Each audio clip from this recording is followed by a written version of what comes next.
আজকে আমি মাম্মামের জন্য লাঞ্চে প্রিপেয়ার করছি ডালিয়ার খিচুড়ি। তোমরা অনেকেই আমার কাছে রেসিপি চেয়েছো, চলো রেসিপিটা তোমাদের সাথে শেয়ার করি।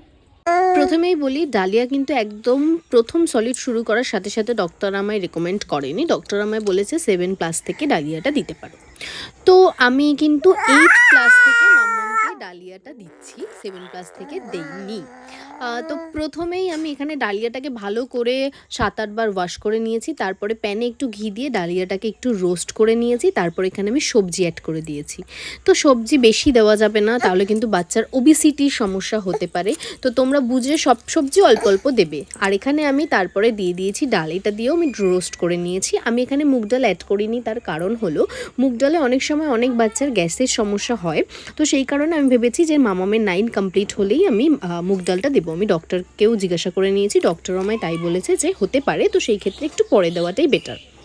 তারপর এখানে দেখো আমি ম্যাশারে নিয়ে নিয়েছি, ভালো করে কিন্তু ম্যাশ করে নিয়েছি।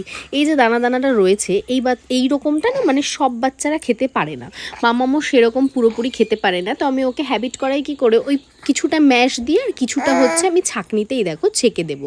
তাহলে কি হবে দেখো, উপরে স্মুথটা রয়েছে আর ভেতরে কিন্তু দানা দানা দুটো মিশে যাবে। তাহলে ও কিন্তু ওই চেবানোর অভ্যাসটাও থাকবে আর তার সাথে কিন্তু ওর চোকিংও হবে না। তো এটাই হলো আজকের রেসিপি। কেমন